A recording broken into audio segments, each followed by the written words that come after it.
coming to the second piece of our interaction, which is on AI and the future of learning. AI and the okay. Right?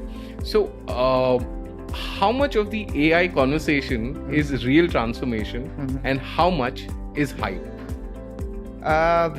Okay, if I were to put a number on it, and just for our conversation's sake, 70% of the transformation is real, Roshan. I must break it to you. Rest 30% is a bit hyped, because like I said in my previous piece also, is that organizations are implementing and conducting business. Right. The implementation and assimilation of AI and learning related systems will happen as and when that need kind of fits into that arc, that evolutionary arc. Right. So for example, a few years ago we kind of implemented D365 as an ERP system. Right. With that came a blessing of Copilot. And if I were to tell you today, all our logistics guys, so one of the biggest cohorts in our organization is logistics guy. Okay. So we have a fleet of around 4,500 trucks flying across the length and breadth of the country. Because our people who are driving the trucks are also the people who act as salesmen. Okay. Because those are the guys who go and meet the shopkeepers, right, get the demand from them and kind of supply it on the spot. Right. Right. So when these guys kind of came into the picture and how AI kind of came into this is, we talked about beat optimization for them. Okay. How right. did the beat optimization happen for them? And this was all happening by the person. So the person is kind of reading his patterns ki aaj, let's say for example, right, Western Mumbai ka sales guy is there. Right. So his beat pattern says that he has to visit Lokhandwala market today. Right. There will be umpteen number of shops in that beat. And he has to make multiple drops. So the average drop size, and we in our terminology we call it drop size. Right. Drop size का मतलब यही होता है कि कितने cases of पानी, like the case is a 48 case of a small or a 12 case of a 1 liter bottle. How many case drops he has to do? So all this learning and this data the person is feeding into a small handset or an PDA that is given to him. Right. Right. And that is kind of telling the person कि Mr. Roshan, you are supposed to do 40 calls today. आपने आज 30 calls कर लिए हैं by 4 o'clock. Right. आपके truck में इतना सामान इन्वेंट्री बाकी है, because the AI is also talking to the backend system in D365, which is telling him how much inventory he's got stock left. Interesting. Okay, so there is a back and forth conversation that the person is having with this PDA that he has in his hands. Right. So that's the beauty. Okay, and other than that, I think another transformation that we can talk about AI at Bisleri is we very clearly are promoting in the organization Copilot by Microsoft, because it's in our secure network, especially in the competitive thing that we are in right now, with a lot of competitors coming into the organized space itself. Right. Although we are the top dogs, and we will remain for some time now. I think the name itself is a brand. I mean, absolutely, people refer to water as Bisleri. So. Absolutely. Roshan. So we kind of created that category, and therefore the brand name is synonymous with the category. Absolutely. So like you said, log pani nahi mangte, log Bisleri mangte. Yes. So the second thing that we have done, like I was talking about Copilot adoption in the organization, because we don't want people to go on to a chat GPT or any other system for that matter. So we are heavily promoting Copilot in the organization, which has access to your emails. It can work as a personal assistant. It can prioritize your day's tasks. Okay. It can create presentations for you from the data that is residing in your email inbox. I mean, that's a scary thought. Because it has access to those kind of data sets, right? Which are residing in your inbox, and it can read your complete inbox. So it's like right now we are using it as a personal assistant, prioritizing your tasks, helping you with making a presentations. Of course, the refinement bit will have to be done by you personally, but I feel that refinement in your presentations, in your data, and I think there used to be a good old charm, if you remember, Roshan, and that was one of the key way in which some of the people in the organization became the pets to their bosses. Like I remember in HDFC, the CHRO used to look up to me to make his presentations at times. Right. So he would say, call Samir if this presentation is to be made. He's a champ in that. Right. With the advent of Copilot, all of this coming in, I think some of those people may lose their sheen. Right. But at the same time, I think that refinement, that finesse, that context setting which an individual can do, I don't think any Copilot can match that. Absolutely. So therefore, I feel it's a bit hype. So 30%, therefore, I said is hype. Right. 70% is real. True. Interesting. So, Samir, where should organizations start in AI for the L&D functions if they want to? What is that juncture? Okay, so I think one of the basic things is that you start with solving a real business problem rather than just implementing AI for the sake of innovation. Right. I think that is the starting point. And one of the areas that you can focus on is by learning content creation, skills mapping could be one very clearly, because you are mapping the skills of the individuals in the organization. Right. You do a lot of work in terms of creating a behaviorally anchored rating scale, bars, all of that. That becomes so that becomes very easy because then you have access to a lot of data points which you don't have to laboriously sit through and create. Yeah. Then you could also look at personalized recommendations, AI-powered knowledge assistants.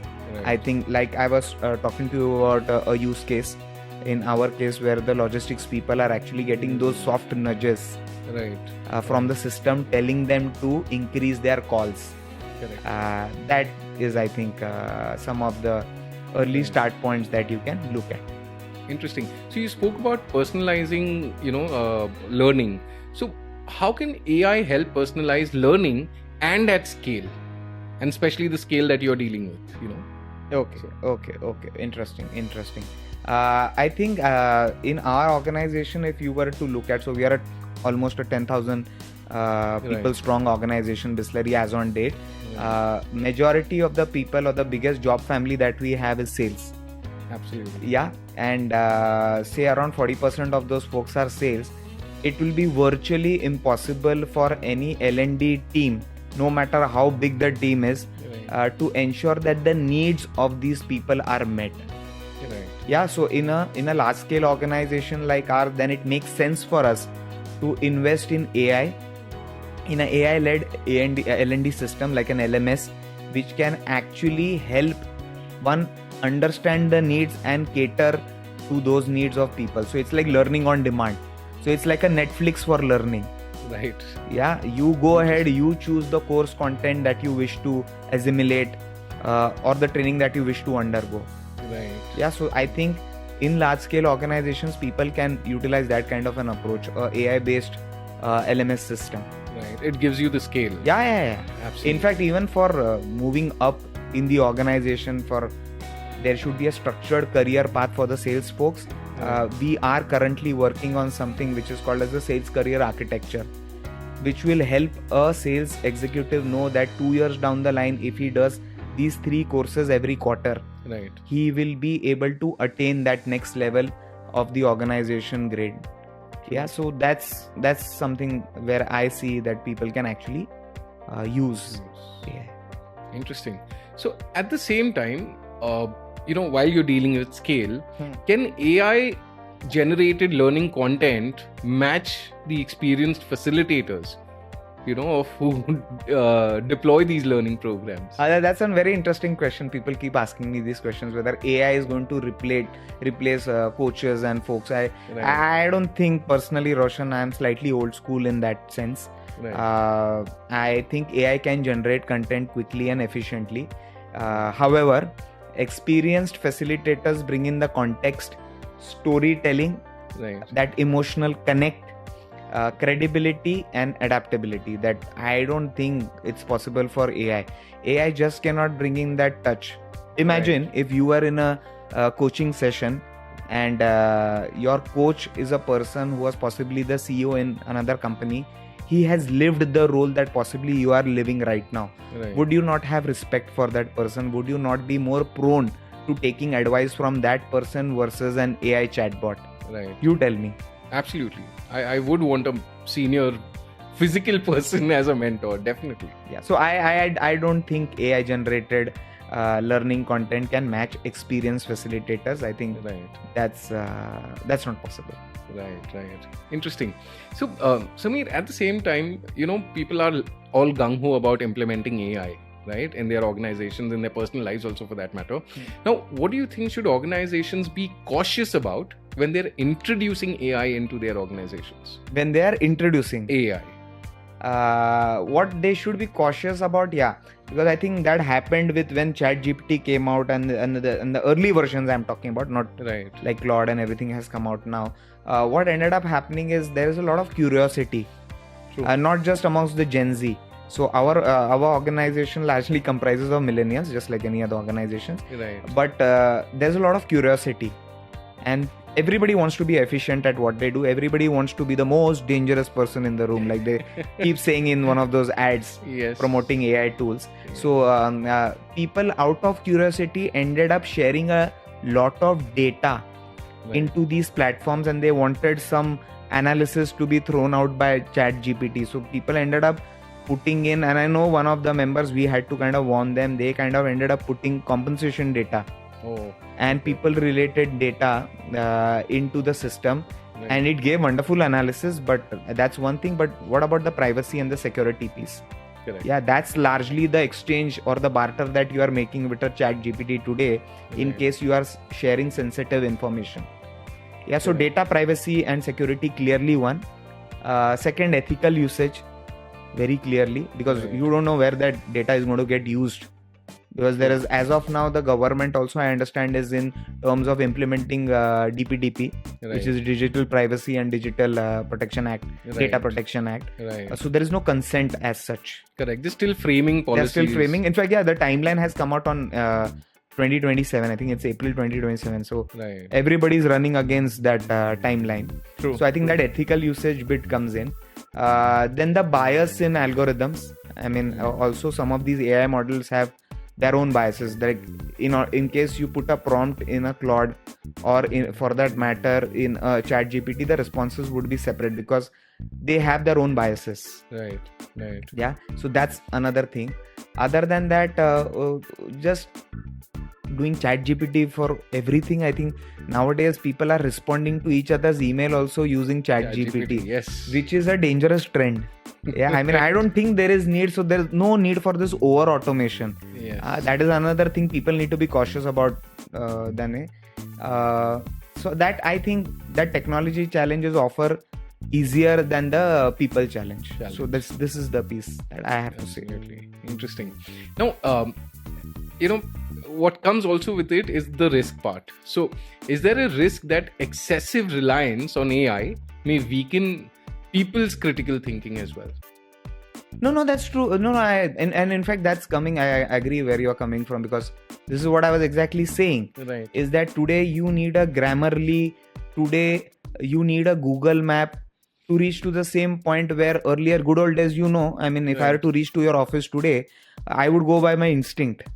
But today we are so used to Google Maps that even if we know the route, we don't want to take a chance. Or as people say, they want to check if the traffic routes are, which is the best optimal traffic route. There's heavy so I don't know if we can say AI will weaken critical thinking, but yes, that over automation and unnecessary usage can definitely our thought processes can weaken over time if we tend to just, without questioning those data sets that are presented to us by these AI models, if we without thinking, if we tend to use them, then there is a possible risk that critical thinking can decline. And also I feel organizations must encourage employees to use AI as a thought partner rather than a substitute for judgment. That is what I feel, because that is happening also. No, your HR folks are putting employee disputes and are seeking an answer. That's not happening, boss. True. Yeah. That is interesting. That's that.